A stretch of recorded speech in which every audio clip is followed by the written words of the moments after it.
예, 안녕하십니까. 신라월문화연구원 원장 정형진입니다. 오늘은 부여사 연속 강의 12강 중에서 5강을 강의할 텐데요. 제가 5강을 강의를 하기 위해서 자료를 준비하는 과정에서 자료가 너무 많다고 생각해서 5강은 1, 2, 3부로 나누어서 강의를 하도록 하겠습니다. 그 첫 번째 강의는 고리국, 탕리국 혹은 생리국이라고 기록되어 있는 고리국의 위치와 고리가 가지고 있는 의미가 어떤 것일까에 대해서 알아보도록 하겠습니다. 최근에 석일수 교수는 고구려나 고려도 고구리 혹은 고리라고 불러야 한다는 주장을 제기하셨습니다. 타당성 있는 주장인데 그렇다면 기원 전에 전국시대 정도부터 시작된 것으로 추정되는 고리국의 실체를 이해하는 것은 결국은 고구려, 백제, 일본으로 넘어가는 역사 여정과 후에 몽골과 관계되는 역사 여정을 이해하는 데 매우 중요한 의미를 갖는다고 하겠습니다. 고리국과 고리는 같은 이름을 다르게 표기한 건데 고리족인 몽골도 코리족과 연결되었다는 학설이 제기되고 대부분 타당한 거로 지금 수용되고 있는 상태에서 바이칼 주변에는 코리 부리아트족이라는 부족이 있는데 공화국이 있는데 이 부리아트도 부여족이라고 하는 나라와 연결되어 있다는 이름을 가지고 있습니다. 부여의 동명이 출세한 고리국은 한민족사뿐 아니라 몽골사와도 관련이 있고 사실은 일본과도 관련이 있는데 고조선 다음으로 한민족을 이끌었던 부여족의 근원은 바로 고리국에 있었던 거죠. 따라서 고리국을 이끈 사람들이 어떤 종족인가를 이해하는 것은 매우 중요할 뿐만 아니라 고리국은 기원 전후로부터 유라시아 대륙에서 활동한 수많은 종족들의 종가일 가능성이 있다는 거죠. 최근 석일수 교수는 고구려나 고려도 고구리 혹은 고리로 불러야 한다는 주장을 했는데 또한 몽골의 모계도 코리족이며 징기스칸의 어머니도 코리족과 관련인 알랑고아라고 하는 내용이 징기스칸기에 남아 있습니다. 따라서 고리족 이해는 몽골과 한민족, 일본 민족을 이해하는데 매우 중요하다고 할 수 있습니다. 석일수 교수가 고려를 고리로 읽어야 된다고 하는 주장의 근거를 이렇게 말씀을 하셨는데 옥편에 보면 화려할 여자는 빛날 여자와 나라 이름 리로 뜻과 음을 새겨놓았는데 15세기 용비어 청가에도 려를 리로 발음하라는 한문 주석이 보이고 우리나라 최초의 운서인 음운서인 동국정운에도 려는 거성일 때 빛날 려고 평성일 때 나라 이름일 때는 리로 발음한다고 분명히 기록되어 있다는 거죠. 뿐만 아니라 강의자전에도 나라 이름으로 쓸 때는 리로 읽어야 한다면서 그 예로 고구려의 고려를 들고 있는 것으로 보아서 과거에는 고려를 우리말로는 고리로 읽었다는 것을 알 수가 있는 거죠. 조선 후기의 학자들이 성현, 이익, 안정복, 박지원, 이덕무 이런 사람들 모두가 고려를 고리로 읽어야 한다는 기록을 남겼다는 걸 알 수 있다는 거죠. 그렇다면 동명이 탄생한 고리국이야말로 동북아 역사에서 매우 중요한 나라일 뿐만 아니라 그 고리가 어떤 뜻을 가지고 그러한 명칭으로 사용된가를 이해하는 것 또한 매우 중요하다는 거죠. 그러한 뜻을 이해하고 보면 바로 고리족들의 정체성을 이해하는 데도 매우 큰 도움이 될 수 있게 되는 거죠. 그러면 먼저 고리국에 대한 위치, 과연 고리국이 어디에 있었느냐 하는 그러한 주장들을 살펴볼 건데, 사실 지금까지 어떤 학설도 고리국을 정확히 어디에 있었는지를 밝히고 있는 주류 학설은 없다는 거고, 몇 가지 학설들이 있는데 대부분의 주류 학계에서는 북쪽에서 내려오는 눈광과 송악에 들어가서 만나는 바로 이 송눈 평원 지역에 고리국이 있었다고 하는 것이 주류학계의 학설이고, 또 특별한 학설 하나를 보면 대흥안령 산맥 북쪽에 있는 근하라고 하는 강이 있는데 그 유역에 고리국이 있었다고 주장하는 학자도 있고, 또 저도 주장을 하지만 시라무렌강 북쪽에 파림작이라고 있는데 이곳이 요나라의 그 상경이었던 임황부가 있었던 이곳이 바로 고리국이라고 하는 학설이 있습니다. 또 네 번째는 동몽골 지역에 보이른 호수라고 하는 호수가 있는데 그 호수의 동남쪽에 지금도 콜이라는 지명이 남아있고, 그곳에 가면 많은 그 전설들이 내려오는데 고리국 왕의 석상도 남아있고, 고구려 사람들이 와서 지었다는 석성도 남아있고, 이런 유적들이 많이 있어서 이러한 대체적으로 네 가지 학설이 있는데 이것을 차례차례 한번 살펴보도록 하겠습니다. 지금 지도를 보시면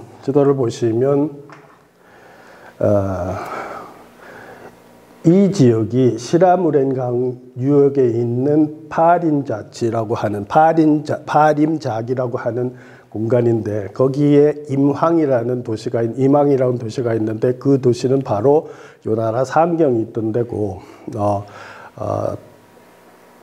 고구려 때 서안평이라는 주장도 있고 한 그런 공간이고, 이쪽에 몽골 동남쪽에 있는 보이른 호숫가에 고리국이 있었다는 학설도 있고, 지금 눈광과 송화강이 만나는 송눈 평원 지역에 있었다는 학설도 있고, 아까 말씀드린 근하 유역은 어디쯤 되냐면 이쪽 대흥안령 산맥 동쪽 서남쪽에 근하가 있고, 그 근하 유역에 고리국이 있었다 하는 학설이 있는 거죠. 차례차례 한번 살펴보면, 첫 번째, 제1숭화강과 넌강이 만나는 지역을 중심으로 그 일대와 그 북쪽에 고리국이 있었다고 생각하는 사람들이 가장 많은 편이고, 주류학계에서 그렇게 주장을 하고 있는데, 그것은 아마도 동명신화를 봤을 때 동명이 북쪽에서 내려와서 길림성 지역의 부여를 창립했다고, 나라를 세웠다고 하는 그러한 기록에 근거해서 단순히 북쪽으로 추정하는 그런 관점에서 주장한다고도 할 수 있는데, 송호정 교수 같은 경우와 중국 학자도 그런 주장을 하는데, 부여는 처음 자리한 지역이 지금의 지린성 일대인데 그 북쪽의 땅에 살던 선주민이 남쪽으로 내려와서 세운 나라임을 알 수 있다. 현재로서는 지금의 제1송화강과 넌강이 만나는 지역을 중심으로 그 일대와 북쪽에 탕리국, 고리국이 존재한다고 추측할 수 있다. 이렇게 해서 이들 지역, 눈강이 내려오고 송화강이 흘러들어가서 만나서 흑룡강성이 되는데 이들 지역에 고리국이 있었다고 하는 것이 가장 많은 강단 사학자들이 주장하는 학설입니다. 이 지도는 송호정 교수가 방송에 출연했을 때 나온 장면을 캡처한 장면인데, 그 주장에 의하면 현재 눈강과 송화강이 만나는 눈강에서 내려오는 중류 지역에 부유라는 지명이 있을 뿐만 아니라 길림성에 부여현도 있다고 설명을 하면서 이들 지역이 부여의 고리국과 부여의 강역이다, 이렇게 주장을 하는 거죠. 이 사진은 제가 2001년도에 우시라 교수와 함께 답사를 다닐 때 부여라고 하는 부여역이 있어서 그 현장까지 갔다 온 그 사진인데, 길림성 송원시 부여현역에 2002년에 답사를 갔을 때 찍은 사진입니다. 그 다음에 청나라 때 역사책인 흠정만류 월유고에 보면 부여는 고구려의 북쪽, 고리도 또한 부여의 북쪽에 있다 이렇게 규정을 해서 지금 길림성을 중심으로 한 지역에 부여가 있었다고 하면 그 남쪽에 고구려가 있고 그 북쪽에는 고리국이 있었다 이렇게 기록을 해 놓았다는 거죠. 또 유득공의 발해고에 보면 뭐라고 얘기했냐 하면 한나라 한자인데 한국을 할 때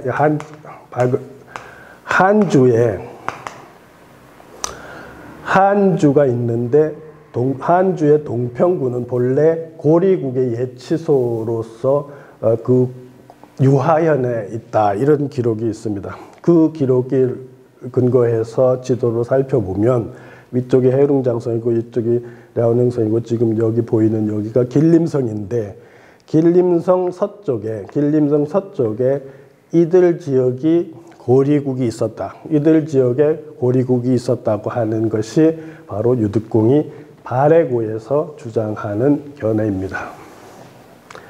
고리국은 부여의 서쪽에 있다고 하는 그런 생각을 했음을 알 수가 있습니다. 조법정 교수는 고리국은 눈강 지역인 송눈평원 일대에 있다 해서 앞에서 송호정 교수가 주장했던 것과 같은 주장을 하시는데, 북쪽으로는 눈강 지역인 송눈평원 일대의 한서 상충, 망해둔 문화를 부여적인 남기로 보는 것이 일반적이다. 그런데 서단산 문화, 지금 길림성 지역에 있는 서단산 문화와 한서 상충 망해둔 문화는 서로 다른 성격을 가지고 발전하다가 기원전 4, 3세기쯤에 이르러서 큰 차이를 보이지 않게 된다. 이러한 현상을 다음과 같이 설명할 수 있는데, 즉 한서, 상충, 망해둔 문화가 고리국 또는 탕리국의 문화이고 그중 일부 주민이 남하에서 먼저 내려와 서단산 문화를 누리고 있던 앞선 부여족의 주민들과 융합했다. 이렇게 설명을 하는 거죠.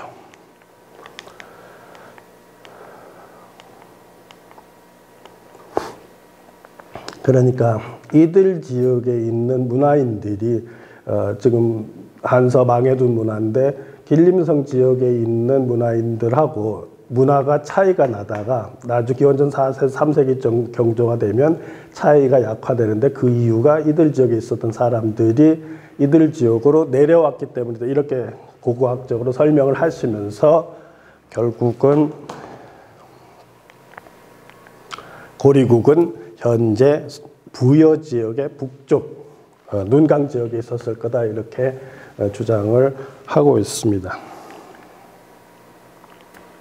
그 다음에 이종수라고 중국 동북 지역의 고고학을 전공을 하신 분인데, 그분은 고리국의 위치는 똑같이 눈강 하류 길림성 대안 흑룡강성 조원 일대로 보는 설이 있고, 또 흑룡강성 비년 경화성이라고 있는 경화성지를 탕리국의 중심으로 견해가 있는데, 부여가 멸망한 후 그 유민들이 다시 고리국이 있던 자리에 두막루를 건국한다.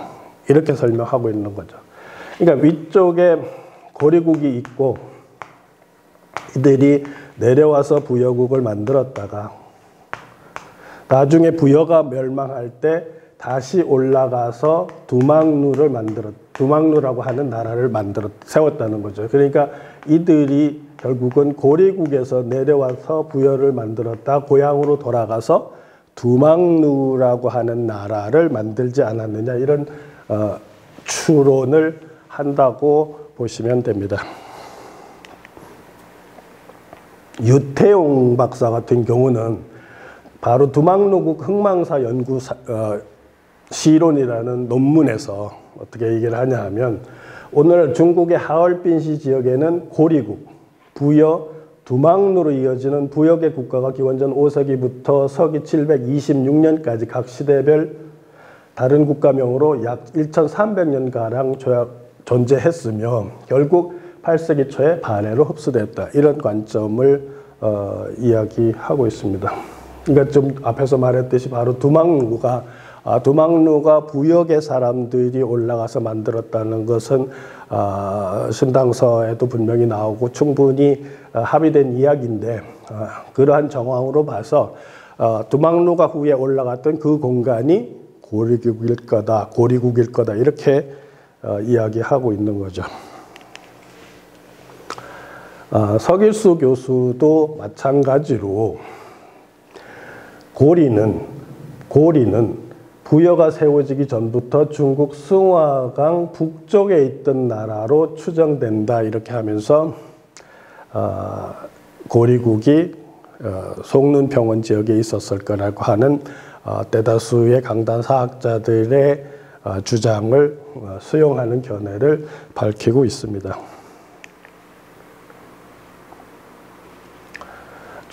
최근 중국 학계에서는 백금보 문화, 바이진바오와 한수 문화 지역이 바로 고리국 지역일 거다 이렇게 주장을 하는데 최근 중국 학계는 제1송화강과 넌강이 만나는 지점에 형성된 청동기 시대의 대단히 주거유적인 바이진바오와 한수 문화 지역을 고리국으로 주목하고 있다 이런 얘기를 전하고 있습니다.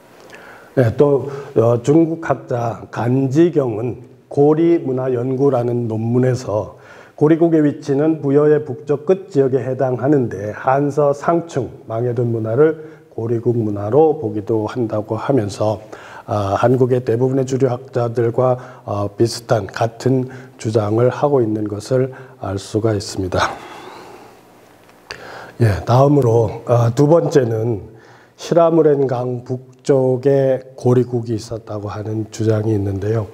시라무렌강 북쪽 내몽골 파림자기에 있었다 이렇게 되는데 이곳은 한나라 요동군 서안평이라고 기록되어 있는 공간이라고 주장되기도 하는데 많은 사람들이 두 번째 학설을 지지하기도 합니다. 이덕일이나 송기호, 박양진, 김정학, 또 환단고기 북부여기, 또 태백일사 대진국 본기 등에도 나오고 삼국사기 고구려조 태조왕 본기나 동초안 본기에도 서안평에 대한 기록이 나오는데 이들 지역이 고리국의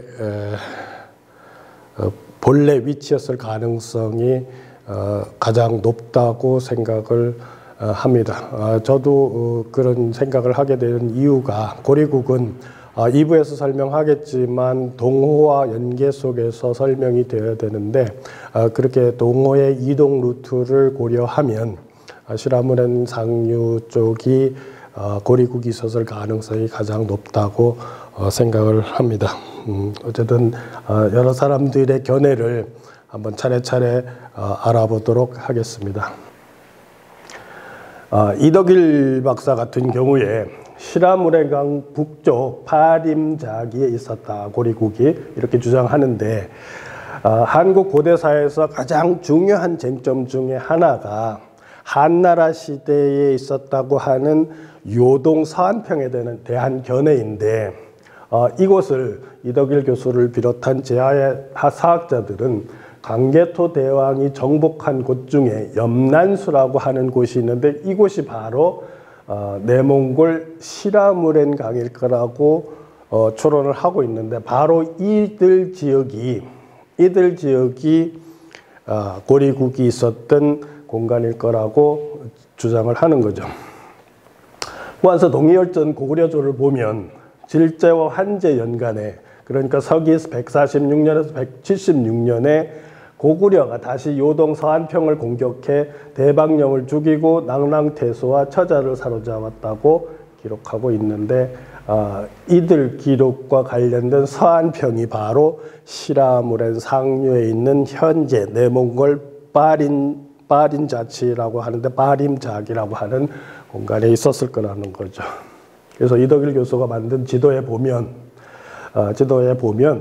한나라 요동군의 사한평이 바로 이들 지역에 있었을 거라고 생각하는데, 이들 지역이 바로 시라모렌강 북쪽에 있는 빠림자기에 있는 공간인데, 지금 학계에서 많은 논쟁을 하고 있는 서한평이 과연 요서의 상류에 있었느냐 아니면 압록강 하구에 있었느냐 하는 설인데, 지금 앞에서 말한 뒤에서 자료를 보겠지만 많은 사람들이 서한평이 어쩌면 요나라 상경 임항부가 있던 현재 빠림자기 임동 지역일 거라고 주장을 하고 있는 거죠.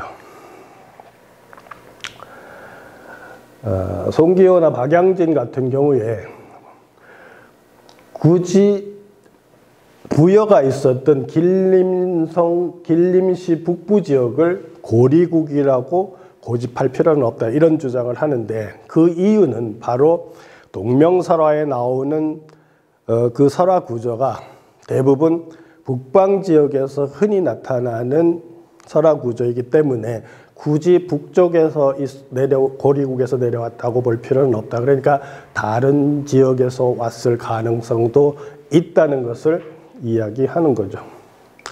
송기호나 박양진은 동명왕이나 주몽의 신화가 북방의 일반적이고 보편적인 신화라는 논리를 따른다면 이 내용에 집착해서 고리국의 위치를 길림시의 북방 어딘가에 굳이 비정하는 논리는 불필요하다, 이렇게 주장을 하고 있습니다. 이런 책에서 이런 주장을 하고 있는 거죠. 최근에는 복기대 교수를 중심으로, 윤한택 교수, 복기대 교수를 중심으로 해서 요하가 옛날에 압록강이었다고 하는 주장을 제기하고 있습니다. 만약에 요하가 압록강이었다는 새롭게 제기되고 있는 학설이 옳다면 요하 상류 지역에 서한평이 있었을 거라고 하는 주장도 다시 힘을 받게 된다고 볼 수가 있는 거죠. 동명이 고리국에서 남하할 때 걷는 강의 이름이 엄니대수라고 하는데, 과연 이 엄니대수가 서요하일까 하는 그런 의심을 해볼 수가 있는데, 주몽이 남하에서 걷는 강의 이름이 엄니대수인데 그 위치를 비정을 두고 논란이 많이 있지만, 일본 학자인 백조국, 일제강점기 때 활동했던 백조국일은 흥룡강이라고 했는데 신채훈은 엄니대수가 고대 한국어에서는 큰 강을 뜻하는 아리가람이라는 거죠. 그래서 아리가람은 엄니대수라고도 불리고 아리수라고도 불리고 오열수, 무열수라고도 표기된다는 사실을 설명하고 있는데, 백조고길 같은 경우도 압록강이 엄누대수의 2층일 가능성이 크다고 인정을 했다는 거죠. 그렇다면 백조고길이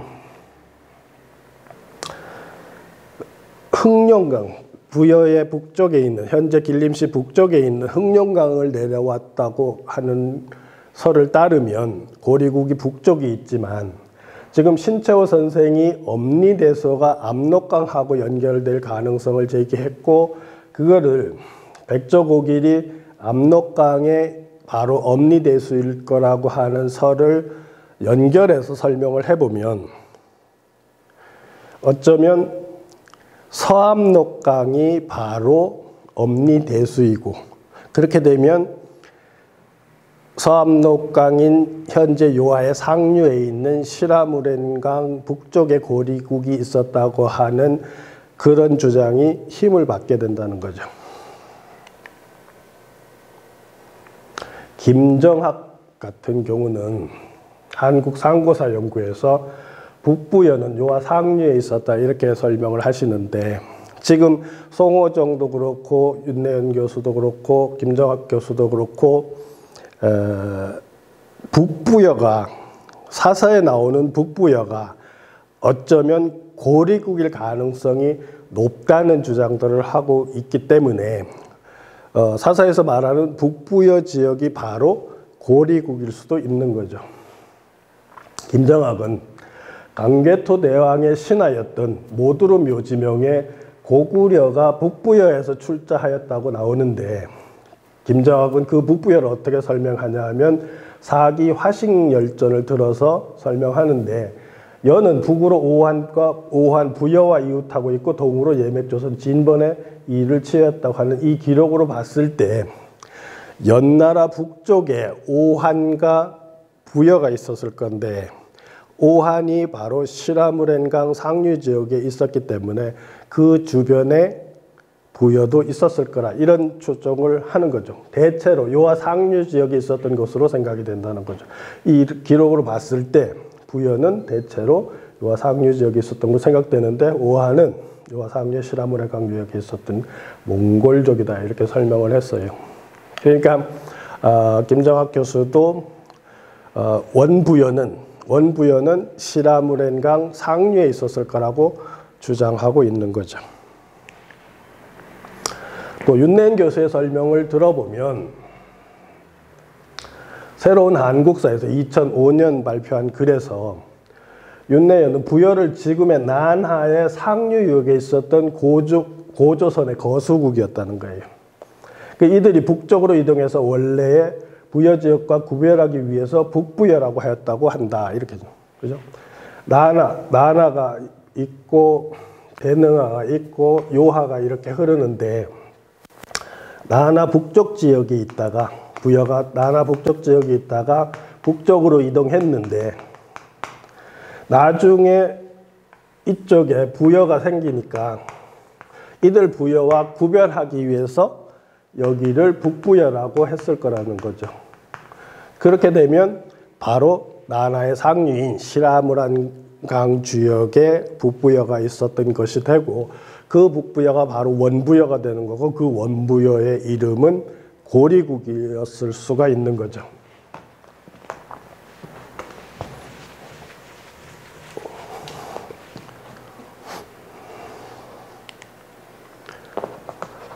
이어서 설명하기를 북부여는 사기 화식열전이 여는 북쪽으로 오한부여와 접하였는데 기록을 근거로 지금의 허베이성 북부와 내몽구 자치구 일부를 차지하고 있었다고 추정이 되고, 기원전 221년 이전부터 연나라의 동북부에 있는 난하 상류 유역에 있었다고 생각이 된다. 그리고 기원전 59년에 주민들과 함께 동쪽으로 이동한 북부여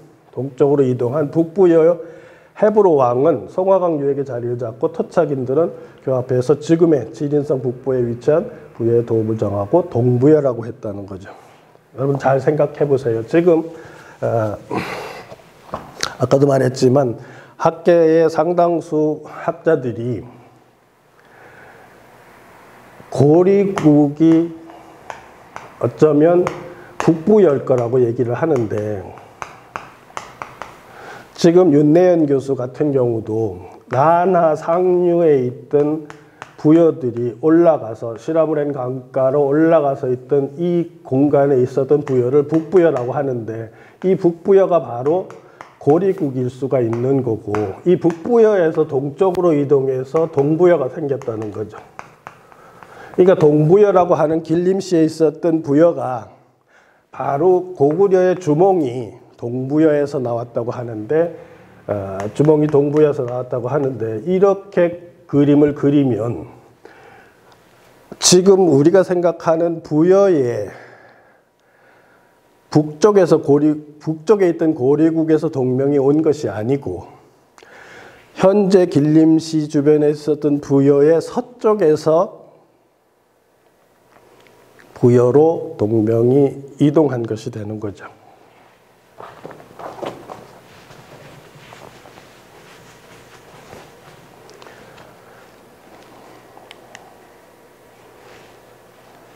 송호정 같은 경우에 좀 전에 또 말씀드렸지만 북부여가 고리국이었다고 추정을 하는 거예요. 송호정은 광개토대왕 비문에 적힌 고구려의 기원을 기원인 북부여가 고구려의 북쪽이라기보다는 부여의 북쪽이 있었다고 보는 부여사 중심의 해석에 설득력이 있다고 생각을 하면서, 송 교수는 광개토대왕 비문에 나오는 북부여가 바로 고리국이었다고 볼 수 있다는 거죠. 그 지금 좀 전에 설명했지만 북부여가 바로 고리국인데 이 고리국은 난하주역에 있었던 부여가 북쪽으로 올라가서 나라 이름을 고리국이라고 했고 그걸 다른 말로 북부여라고 했다는 거죠. 그러니까 뒤에 가서 제가 주장하는 나나지역이 굉장히 중요한데 저도 나나지역에서 부여의 원래 주민들이 나나지역에 살았다는 관점을 가지고 있는데 이러한 관점들을 잘 수용해서 이해를 하시면 시라무렌 상류 파린자치에 있는 바로 그 공간이 서안평이고 북부여인 동시에 고리국일 가능성이 매우 높다고 할 수 있는 거죠. 조법정 같은 경우도 북부여가 고리국이라 했습니다. 조법정은 광개토당 비에 나오는 북부여는 고구려의 북쪽에 있는 부여를 뜻하므로 북부여를 고리국 또는 탕리국으로 볼 수 있다 이렇게 주장을 한 거죠. 그러니까 지금 약간의 모순적이죠. 고리국이 송눈평원에 있었다고 하는 그런 주장을 함과 동시에 북부여가 바로 고리국이었다고 하는 주장을 하고 있는 건데 사실은 좀 앞에서 얘기했듯이 이 두 주장은 어떤 면에서는 양립할 수가 없는 거죠. 왜냐하면 북부여가 고리국일 때 어쩌면 그 북부여는 송눈평원에 있었던 것이 아니고 시라무렌강 상류에 있었을 가능성이 굉장히 높기 때문이죠.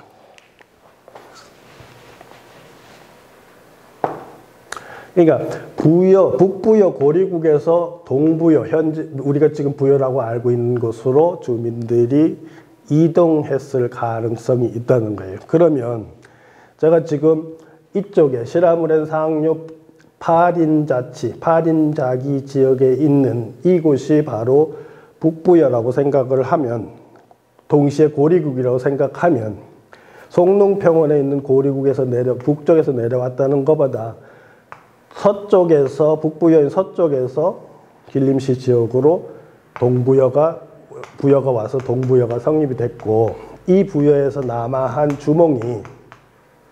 주몽이 고구려를 창업했다고 하는 그런 논리로 설명을 하면 더 합리적일 거라는 거죠.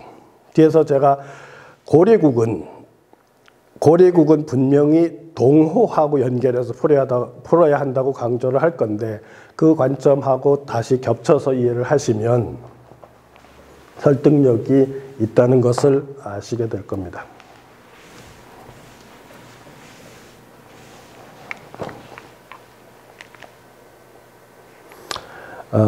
주채혁 교수 같은 경우에 저도 몽골 학계장을 지내신 주채혁 교수 같은 경우에 뭐라고 얘기했냐면 저는 흥안령 지역의 근하를 고리국에서 주몽이 도망 나온 곳으로 나름대로 비정하고 있었는데 실제로 가보니까 그런 생각이 더 들었다 이렇게 하면서 대흥안령의 근하 지역을 고리국으로 보는데 이게 대흥안령이 있으면 근하 지역이 어디냐면 근하가 이렇게 흐르고 있으니까 이곳이 어쩌면 고리국이 있던 곳이 아니냐 이렇게 추론을 하는데 이 흥안령 끝에 여기가 서안평이 되고 그죠? 어쨌든 이런 주장도 특별한 주장으로 대흥안령 상류 근하 지역에 고리국이 있었을지도 모른다고 하는 주채혁 교수의 주장이 있다는 것을 알아두시면 되겠습니다. 예, 이어서 환단고기 북부여기에 보면 5세 고두막이라고 나오는데 이분이 동명왕과 같은 분인데 뭐라고 되어 있냐면 기록에 계유 원년 이해는 단군 고우로 3년인데 쟤는 사람 땜이 호탕하고 용맹해서 군사를 잘 다루었다. 일찍이 북부여가 쇠약해지고 한나라 도독들이 왕성해짐을 보고 분연히 세상을 구할 뜻을 세워 졸번에서 주게 하고 스스로 동명이라 했는데 어떤 이들은 고열가의 후손이라고도 한다. 106년 제가 스스로 장소가 되어 경문을 전하니 이르는 곳마다 무적이었다. 열흘이 못 돼서 5,000명이 모여서 한나라 도독들을 싸울 때마다 먼 곳에서 그 모습만 보고도 무너져 흩어져 버리므로 마침내 병을 이끌고 구려하를 건너 요동의 서안평에 이르러니 바로 옛 고리국의 땅이다. 이렇게 나옵니다. 그러니까 북부여기에 보면 북부여가 망할 즈음에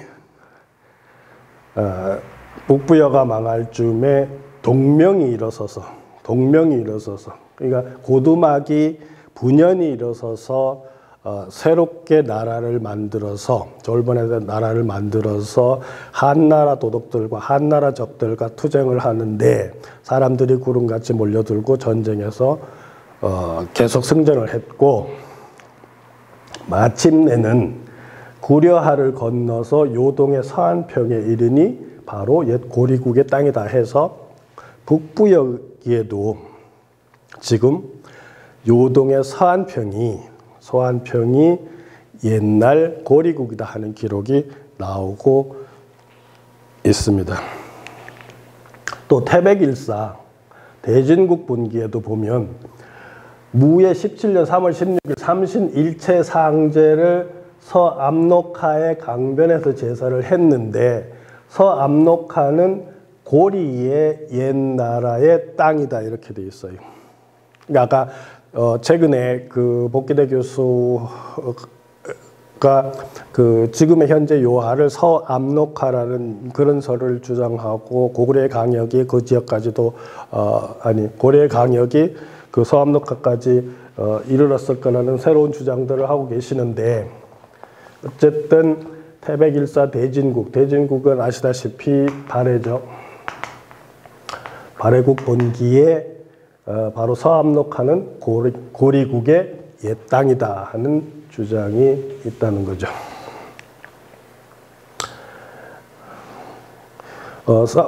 태백일사 대진국 본기 또 다른 장면에서 보면 대진국의 남경인 발해부는 본래 남옥저의 옛 땅인데 지금 해성현이 그것이다. 해성현이 어디냐 하면 심양에서 더 아래쪽 남쪽에 있는 지역인데 해성현이 그것인데 서경인 압록부는 본래 고리국이다. 서경인 압록부는 본래 고리국인데 지금의 임항이다. 이 임항은 바로 요나라 상경이 있던 곳인데 지금의 서요한 곳 옛날에 서암록하였다. 이런 기록이 환단고기에 나오고 있는 거죠. 고로 옛책에서의 이 안민현은 동쪽에 있으며 그 서는 임황현이다. 임황은 뒤에 요나라 상경 임항부가 된다. 곧 옛날에 서안평이다. 이런 기록이 환단고기에 지금 나타나고 있습니다.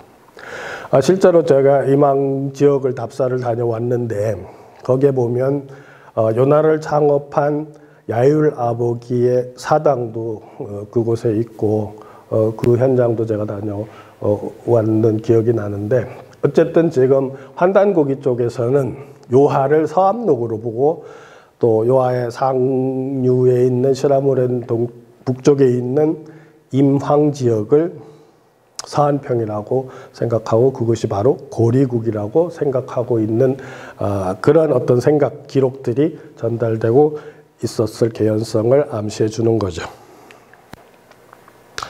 그런데 지금 그러한 주장들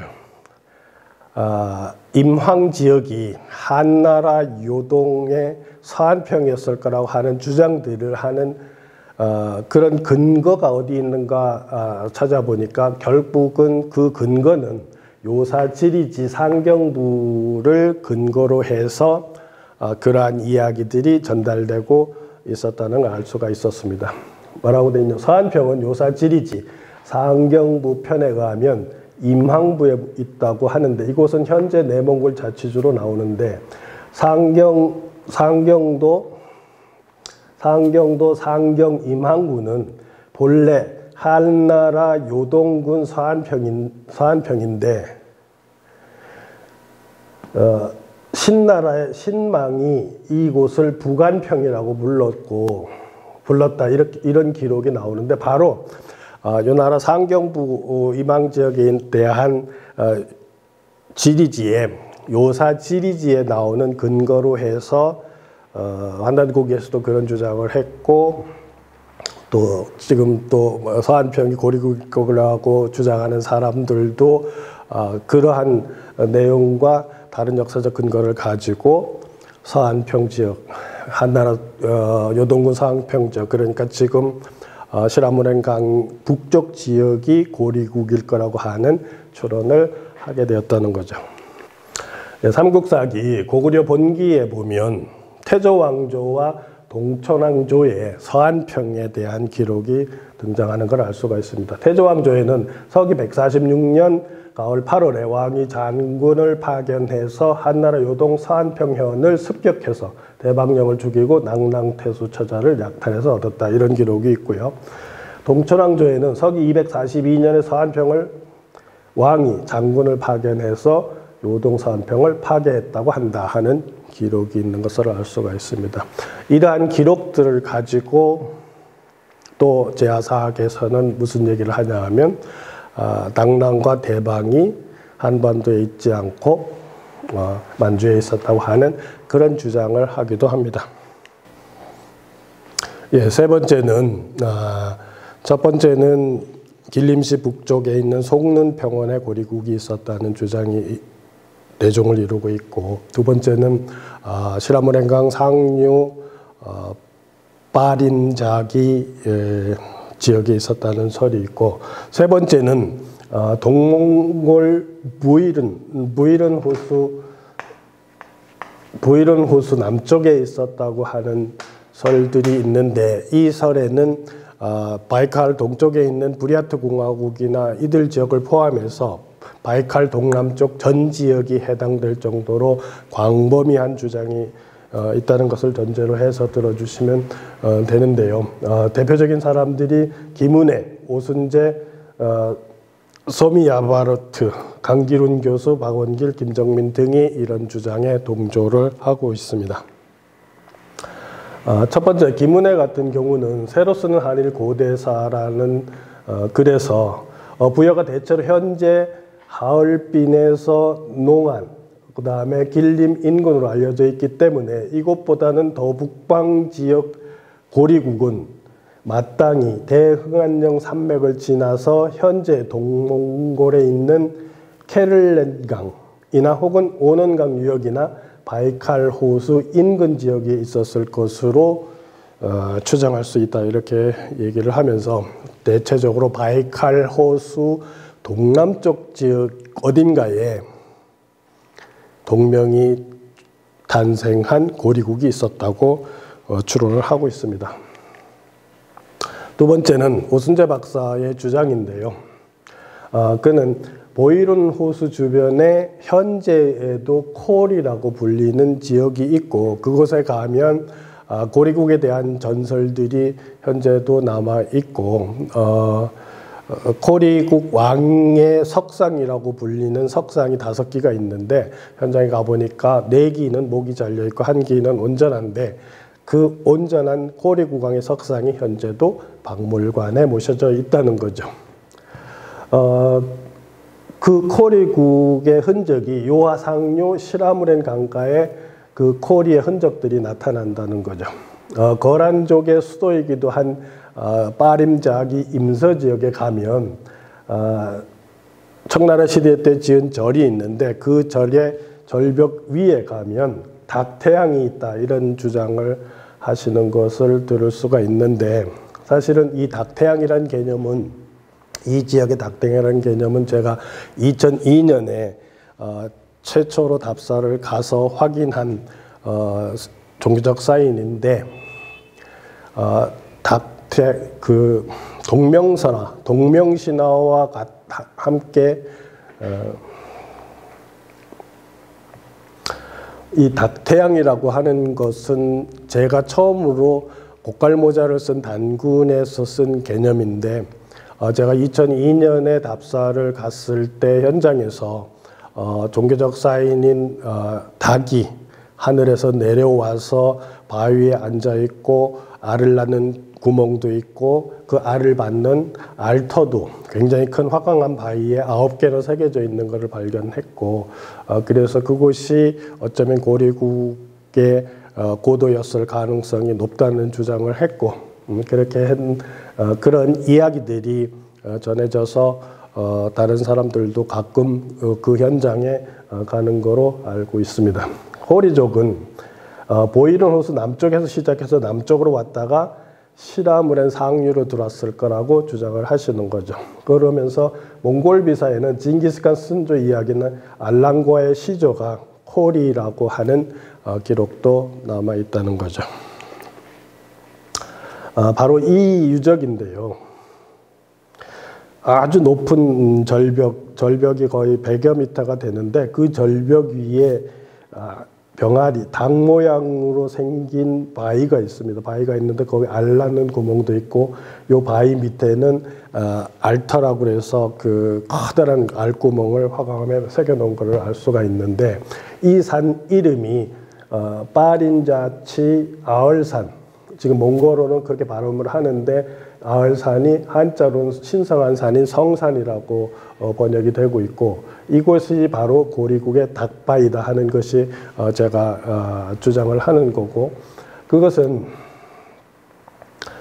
논형에 실린 위략 일문을 보면 유기 여계자 레하 마치 기가 있는데 계란과 같은 기운이 기가 나에게 하늘에서 내려와서 나에게 내려왔기 때문에 그것으로 인해서 임신을 하게 되었습니다 하는 내용이 있는데 바로 태양의 기운인 알이 하늘에서 내려와서 12의 자궁으로 들어와서 임신해서 태어난 아이가 동명이라고 하는 설화가 있는데 그 설화를 모티브로 해서 종교적 성소를 만들어 놓은 곳이 아닌가 하는 게 제 추론이고 그 추론을 고깔모자를 쓴 단군에서 제가 처음으로 이야기해 놓았습니다.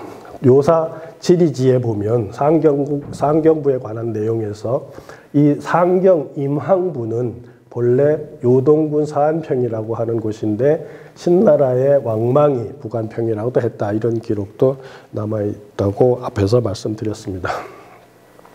두 번째로 강기룬 교수는 고대사의 비교 언어학적 연구라는 책에서 어떻게 얘기를 하셨냐 하면 고리국의 기원에 대해서는 언어학자인 강기룬이 다음과 같은 주장을 한다. 부여라고 하는 이름은 원래 부리아트의 부리아를 의미한다는 거죠. 부리아트족의 부리아가 부여의 음사가 된다는 거죠. 그 반대도 되고 그것은 몽골족의 한 갈래인데 그들은 동부 부리아트 방언에 코리 방언이 있고 고리 방언이 있고 또 쿠다라 방언 등이 있는데 그 말을 쓰는 부족의 대종이 많은 사람들이 남하해서 고리 방언을 쓰는 사람은 고구려를 만들고 고리국을 만들었으며 백제 사람들은 쿠다라 방언을 쓰는 사람들이다. 이런 관점으로 이해를 해서 이들이 일본까지 건너갔다 하는 그런 것을 언어학적으로 논중을 한 것을 알 수가 있습니다. 또 김정민 박사 같은 경우는 단군의 나라 카자흐스탄이라고 하는 많은 사람들이 시청을 한 거로 알고 있는데 그 강의에서 이러한 그림을 그려놨습니다. 한나라 북쪽에 있는 흉노가 지배하던 땅 모두를 탕리국 혹은 고리국이라고 주장을 하고 있는 것입니다. 그러니까 시라무렌강 상류설과 또 바이칼 동남쪽 설 이 모두를 포함해서 흉노가 살고 있던 전 지역이 바로 고리국이다 이런 주장을 하는 거죠. 그는 탕리는 한국말로 단군이다 이렇게 얘기하면서 탕리국은 바로 단군조선이다 이렇게 등식을 성립을 시키는 거죠. 이 말은 탕리가 한국말로 단군이라는 말은 사실은 최남선 선생이 일찍이 주장한 내용입니다. 그는 몽골어로는 탱게르, 투르크에서는 탱그리인데 탱그리는 튼리 혹은 탱리로 발음되면 이것을 한자로 기록하면서 탕리국의 탕리가 되었다 이런 주장이죠. 동명성왕이 탕리국에서 나왔다고 하는데 탕리국은 중국의 역사적인 논형에서는 탕리로, 위략에서는 생리로, 후한서에서는 고리로 나타나는데 흉노 지역인데 흉노가 단군조선이다 이렇게. 그러니까 흉노라는 세력은 단군조선에 포함되어 있던 일종의 거수국이었다고 하는 그런 논리를 가지고 있는 거죠. 그래서 탕리, 고리는 곧 단군이 다스리는 나라라는 뜻을 가지고 있다. 이렇게 주장을 하고 있는 것입니다. 또 몽고 과학원의 소미야바르트라고 하는 학자는 김일성 대학 출신인데 이분은 몽고와 한국 민족 선조들의 상호관계에 관한 문제에 관해서라는 논문에서 현재 바이칼호 연변에 사는 무리야트인들이 스스로 콜이라고 부르는데 그것은 아마도 한민족과 관련이 있는 것 같다 하는 그런 이야기를 일찍이 하면서 그에 따르면 우리 민족이 세운 최초의 부여국은 바이칼호 남쪽의 무이르호나 하린골 지역에 건설되었을 것이다 라고 하는 거죠. 그러니까 몽골 동남쪽 콜이라고 지금도 지명이 남아있는 그 지역 주변이 바로 고리국의 원향일 거다 이런 주장을 한 거죠. 또 다른 버전에서 박원길 박사의 논문에서 가져온 글인데 1975년에 출판된 몽골 한국 민족의 기원과 언어 문제라고 하는 논문에서 하르골솜의 구전설화에 대한 거기에 보면 코리국에 대한 구전설화가 있는데 자신의 입론을 통해서 호리, 보리아드나 코리는 서로 연계가 있을지 모른다는 결론을 제출하고 있다 이렇게 얘기했는데 여기 보시면 호리, 보리아드라고 했는데 사실은 이것은 코리, 보리아트인데 이 코리, 보리아트가 일정 시기가 넘은 이후부터는 음이 바뀌어서 현재는 호리, 보리아드라고도 불린다고 하는 게 박은길 박사의 전언입니다. 일본인들의 조상도 바로 코리 부리아트인이라는 주장이 일본 내에서도 제기되고 있는 것을 알 수가 있습니다. 일본에서는 GM 혈액형 유전자와 미토콘드리아 DNA 기법을 사용해서 일본인의 기원과 원류를 호리 보리아드, 코리 부리아트인들이 거주하는 바이칼 호수 일대라고 간주하는 논저들이 출판되고 있는데 대표적인 것이 일본인은 어디에서 왔는가 또는 DNA가 밝혀주는 일본인과 한국인의 조상 이런 책에서 바로 그러한 주장을 하고 있다는 거죠. 그러니까 지금 러시아 공화국에 소속되어 있는 코리 무리아트족이 한민족과 일본의 조상일 수 있다는 관점을 제시하고 있는 거죠. 서울대 이용규 교수 같은 경우도 한국인의 기원이라는 책에서 유전학, 고고학, 언어학, 신화학, 역사학 등의 자료를 바탕으로 해서 바이칼호 일대의 부리아트인들과 우리 민족의 유전자가 가장 일치한다고 하는 연구 자료를 발표하고 있는 것 등으로 보면 이 부리아트족이 어떤 형태로든지 부여족과 연결될 가능성이 매우 높은데 현재로서 지금 앞에서 말씀드린 내용으로 보면 많은 사람들은 고리족의 원주지가 현재 몽골이고 그 몽골에서 동남쪽으로 이동했을 거라고 주장을 하고 있는데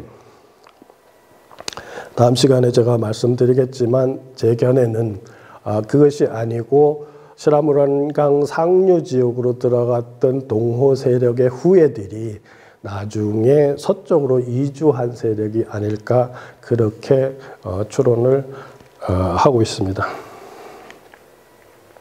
결론을 말씀드리면 고리국의 위치에 대해서는 다양한 견해들이 있다는 걸 알 수가 있고 가장 대표적인 것이 길림시 북쪽에 있는 송는 평원일 것이라는 거고 두 번째는 시라무란 강 상류 지역에 있을 것이라는 거고 세 번째는 전 바이칼 동남쪽 지역이라고 하는 광역 지역을 얘기하는 사람도 있고 그 중에서도 콜이라고 하는 지명이 지금도 남아있는 하르골솜 지역인 보이른호수 지역이 고리국의